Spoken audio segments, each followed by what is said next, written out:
up there or I'm writing something in my book or something like that, um, I don't really think in those terms because my brain isn't firing on that cylinder. So what I do is I usually go back to my own personal experience, um, think of funny things said to me or done to me or things that I was around or whatever, and then try and relate those in a humorous way.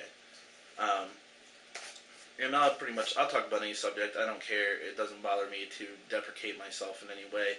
Um, in fact, I prefer doing that because it's a lot easier to get the cheap laugh of that if the actual laugh that you're going for doesn't work than to admit defeat and just be like, oh, fuck you guys, or something like that.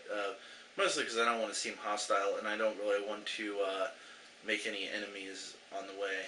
Um, but, oh, pardon me. Um, Ultimately, when I start writing something down, I'll think back and I'll write down like one sentence that triggers whatever that memory is. And then when I'm in the mood to write, which I have to be in a very specific mood to be doing it because I don't know, especially during this time of year, it's winter time and I honestly don't feel like doing anything. Just want to sit here and be angry and depressed, I guess.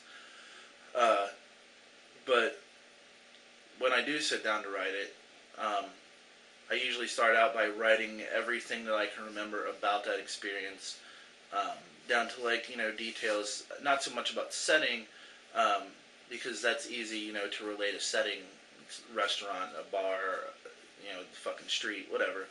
Um, it's easy to relate that kind of thing, but I write down details as far as like what the guy was wearing, how he sounded, uh, what he said, everything he said, even if some of the things he said weren't funny, everything I can remember, so that when I go back and look at those details, I can then try to effectively go through and write something that ultimately I think is humorous. Um, an example would be, I had 3 stories at one open mic about when people try and tell me about Jesus. This is only just because I was thinking about it and I was thinking of how to shorten it a little while ago. Um, and how everybody who's ever tried to tell me about that um, has always been crazy. Not crazy in the way that like, ooh, I'm so religious and I'm an evangelical and I need to witness to you, but crazy as in like the first person that I talk about, I have a shirt that says, Wizard is about to die and needs food badly. And this woman just came up to me and said, "Are you the wizard?" Which which I still think is really funny to ask somebody because it's very cryptic and like it's almost like they're asking for a password and they're going to show you something after that. Um, so obviously I answered no, and then she goes, "Well, do you know who the greatest wizard of all time is?" And then I kind of panic and like in the bit that I've written I say a bunch of other stuff like in my head, but I panicked and I just said Harry Potter to her and she said no, it's Jesus Christ, which I thought was funny because that's sort of blasphemous because Jesus didn't perform magic tricks as far as I remember from my those the Bible stories and things like that. In fact, I think magic was part of like devil's work or whatever. But I write that down, and I had a really long not really long, but a pretty long conversation with this woman, and it was ongoing because she did it to me online. And when we sat down at the table, she was sitting at the table across from us, and she started talking to us again. So I wrote down everything I could remember about that. But then when I went back to it, the only thing that really stuck out to me was the wizard part because I just think that's hilarious.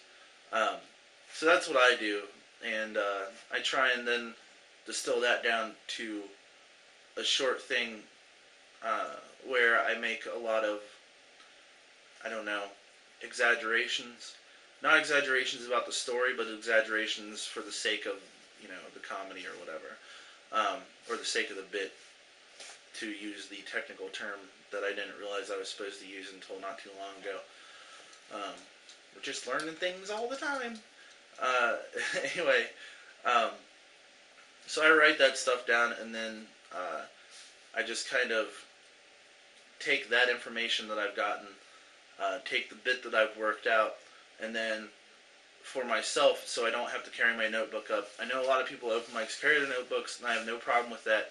It's just, for me, I feel like if I'm going to do this in a way that I want to do it, I need to memorize the things that I want to say, and I need to go up there confident in knowing that I know what I'm going to say and when I'm going to say it and how it's going to sound. So I end up writing all that stuff down, and then what I do is I go back the day of the open mic or whatever. I sit down, and then I write just keywords and things that jog my memory for what I wanted to say in the first place. So then after I write down those keywords, they're usually right next to what I've written down as far as the complete draft of the whole idea. I then just sit there, usually at a bar beforehand or whatever, and I just remember those keywords over and over and over again, and then in my head I'm going over that exact bit over and over and over again. So that way I'll remember it when I get on stage, regardless of when it is or whatever. And also because I tend to, and this is the answer to another question, how do you handle your nerves before doing that? As I mentioned, I was at a bar, so I do drink a little bit, as I'm wont to do from time to time.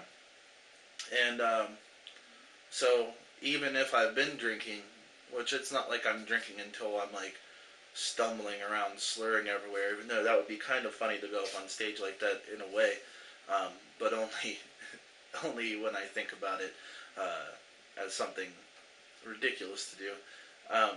But even if I've had a few beers, and normally I would be not necessarily not remembering things, but not as quick to recall things as I normally am.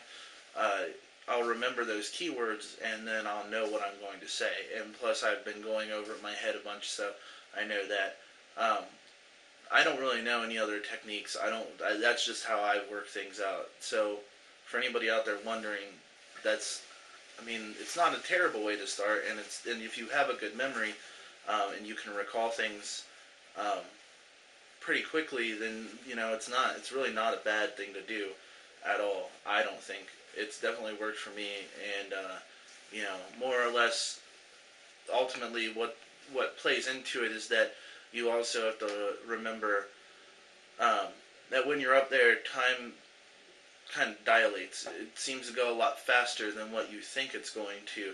So you need to make sure to calm yourself down, and you need to make sure to be going along with what you're trying to say, not as quickly as possible, but at a nice, brisk pace.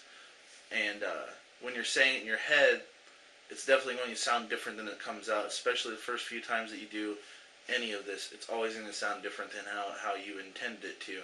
And that's why you just keep working with that, material. I haven't started retreading stuff that I've already done, but that's only because I've had a lot of ideas and a lot of things that I think are funny and a lot of stuff that I want to cover, and I need to find out if any of it works. And then once I find stuff that works, and I do have stuff that I think works, then I'll take the other stuff and I'll put it on the back burner and I'll start working on that stuff that I think works. But I haven't reached the end of the things that I think are worthwhile.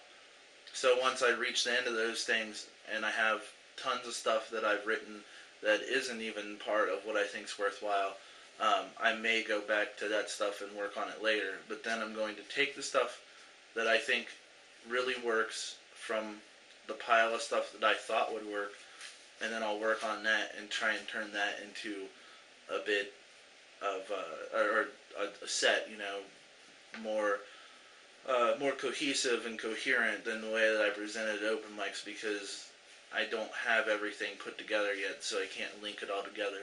But I'm getting there. It just takes a while. But as far as the nerves go, they come and go for me. I'm not necessarily a nervous person in any way. Especially not around people. I don't have a problem talking to people, stuff like that. I do get intimidated sometimes by some of the guys at the open mics, just because, they've been doing it a while, most of them, and they're definitely a lot better than I am at it.